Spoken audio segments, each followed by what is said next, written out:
नमस्कार मित्रमंडळी, स्वागत आहे तुमचं कॉर्पोरेट इन मराठी या यूट्यूब चॅनलवरती. तर आज आपलं थोडंसं आपले डॅशबोर्ड्स किंवा जे पण आपलं काही आपण टेक्निकल नॉलेज घेत होतो त्यापासून आपण थोडं काहीतरी वेगळं डिस्कस करणार आहोत. जसं की मी तुम्हाला पहिल्या व्लॉगमध्ये सांगितलं होतं की आपण कधी अशा गप्पाही मारत जाऊ. तर आज मी थोडा पिकनिक मूडमध्ये आहे. मी सुट्टी टाकली ऑफिसला आणि आपण कुठेतरी फिरायला जातोय. तर माझे ॲक्च्युली सगळे भाऊबंद आहेत. तर हे आहे प्रफुल्ल भाऊजी आहेत, हे माझे. हे मिस्टर मनीष परब, हा दादा आहे माझा. आणि इथे दुसरा एक कॉर्पोरेट गुरु मंगेश. तर ठीक आहे, आपण भेटू. मी तुम्हाला जेव्हा मी थांबेन किंवा एक काही चांगले निसर्गाचे स्पॉट्स भेटतो तर त्याच्यामध्ये आपण आज तुम्हाला टिप्स देऊ. जसं की मी तुम्हाला काल सांगितलं होतं की आपण फिरायला आलोय, तर मी थोडासा कॉर्पोरेटच्या काय बोलतात कॉर्पोरेट लाईफमधून प्रत्येक माणसाला थोडासा थकवा असा येतोच. ऑफिसमध्ये बऱ्याच गोष्टी चालत असतात. जसं की मी तुम्हाला पहिल्या व्हिडिओमध्ये काल मी बोललो तुम्हाला की आपण डिस्कस केलेलं की आपण टिप्स वगैरे जे काय ते सांगू किंवा म्हणजे डिस्कशन करू, आपण गप्पा मारू. तर हा एक तसा सेशन ॲक्च्युली मला भरपूर वेळ गेला ह्याच्यामध्ये. तर मला हा टाइम मिळाला नाही होता हे सेशन करायला, कारण जसं की मी तुम्हाला मध्ये बोललो यूट्यूब चॅनलवरती काही ग्लिचेस आलेले.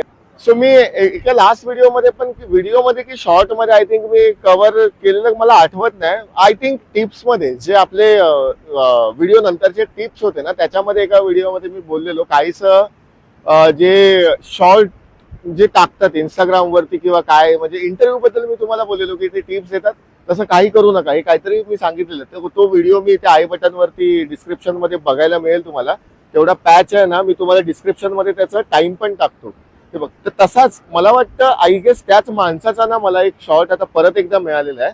मी तो प्ले करतो स्क्रीनवरती आणि तुम्ही तो बघा आणि त्याच्यानंतर मी तुम्हाला सांगतो. कारण आहे ना, मला ऍक्च्युली ना असं कोणी रॉंग डिसिजन दिले ना की मला खूप राग येतो ऍक्च्युली. बट ठीक आहे, हा प्लॅटफॉर्म कोणावरती राग काढण्याचा वगैरे नाही आहे, एक सजेशन देण्यासाठी आहे. तर तुम्ही पहिला तो शॉर्ट बघा. आणि कंपनी 30 दिनों के अंदर ज्वाइन करने बोलती है और करंट कंपनी 90 दिनों का नोटिस पीरियड सर्व करने बोलती है, तो मुझे अगली नौकरी कैसे मिलेगी? डरो मत, 90 डेज नोटिस पीरियड सर्व करने के बाद भी आपको अगली जॉब आसानी से मिल सकती है. कुछ स्टेप्स फॉलो करो. जब आपको अगला रिक्रूटर करंट कंपनी के नोटिस पीरियड के डिटेल्स पूछे तो आप कहो official notice period is for 90 days, but it is negotiable. Also, my current project is going to end now, after which there will be no dependability on me. They will release me in the next 30 to 45 days after the required formalities. Previous employees have also negotiated on notice period successfully. Trust me, most of the times recruiter ये line सुनकर आपको interview round तक तो ले ही आता है. Step 2, interview में इतना अच्छा परफॉर्म करो कि आपका सिलेक्शन हो जाए. इसके बिना नेक्स्ट स्टेप में नहीं जा सकते. नोटिस पीरियड तो 90 दिनों का है, पर आप बिना डरे ये न्यू ऑफर लेटर ले लो जिसमें ज्वाइनिंग डेट लगभग 30 दिनों के बाद का है. फिर ऑफर लेटर मिलने के लगभग 20-25 दिन बाद आप रिक्रूटर को फोन करो और कहो, see boss, I tried my best to negotiate but the current management is not wanting to relieve me for the next few weeks. Also one team member has absconded and the entire pressure and dependency is on me now. देखो, एक अच्छा candidate को ढूंढकर उसके selection तक का process is very hard and थकाने वाला. They will not want to restart the process from zero once again. They will wait for you अगर आपका इंटरव्यू बहुत अच्छा गया है. तर बघा, आता ह्या माणसाने काय सांगितलं की तुम्ही HR ला सांगताना तुम्ही सांगा की 90 डेज नोटीस आहे, बट इट इज नेगोशिएबल आणि तुम्ही ऑफर एक्सेप्ट करा. बट ह्या केसमध्ये काय होऊ शकतं माहितीये का, तुम्ही ऑफर एक्सेप्ट करणार, तुम्ही प्रेझेंट कंपनीमध्ये रिझाईन करणार. बट प्रॉब्लेम असा आहे, जर ती ऑफर HR कडे आहे ना, कधी पण 1, 2, 3, 4 त्यांच्याकडे पूर्ण आहे ना समुद्र आहे त्यांच्याकडे कॅन्डिडेटच्या पाईपलाईनचा. त्याच्यामुळे ना कधी पण तुमची ऑफर रिवोक होऊ शकते. तर ह्या गोष्टीचा आहे ना खूप काळजी घ्या तुम्ही. जर तुमची समोरच्या कंपनीने इथे तुमचा रिझाईन म्हणजे फॉर एक्झाम्पल 90 डेजचा पिरियड तुम्ही सांगितलं, त्यांनी जर तुम्हाला लवकर रिलीज नाही केलं किंवा काय नाही दिलं आणि समोरून तुमची जर ऑफर रिवोक होऊ शकते, कारण त्यांच्याकडे ऑलरेडी स्टँड बाय साठी कॅन्डिडेट ठेवलेले असतात. तर ह्या सिनारिओमध्ये प्लीज असं करू नका. त्याच्यासाठी आता हे तर मी तुम्हाला प्रॉब्लेम स्टेटमेंट सांगितलं, पण याचं सोल्युशन असं असू शकतं की तुम्ही एक तरी ऑफर आहे ना, पेशन्स ठेवा, एक तरी ऑफर 90 डेजचा जो पिरियड असेल ती पूर्ण करणारे खूप कंपनीज आहेत. 1 आणि 2 नाही, भरपूर कंपनीज एक्सेप्ट करतात, कारण त्यांच्याकडे स्वतःकडे पण 90 डेजचा नोटीस असतो. तर तुम्ही इंटरव्ह्यूच्या वेळी ना एक क्रॉस क्वेश्चन करू शकता, सर म्हणजे रिक्वेस्ट सर किंवा मॅडम, तुमच्या कंपनीचा what is notice period of your company, so you can also understand.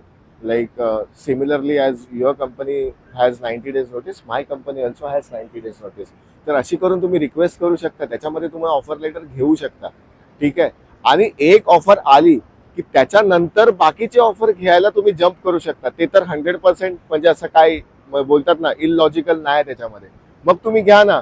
तुमचे नोटीस पिरियड जेव्हा तुमचा ऑलरेडी 30 डेज पूर्ण आहे, तुम्ही सांगू शकता 60 डेज बाकी आहे. नंतर अजून एक ऑफर येऊ शकते. माझ्या स्वतःच्या केसमध्ये 3-3, 4-4 ऑफर घेतलेले आहेत मी.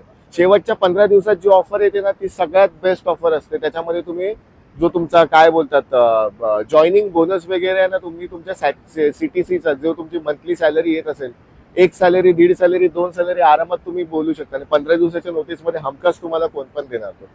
तर ठीक आहे, ही होती एक टीप आजची. तर तुर्तास जय हिंद, जय महाराष्ट्र.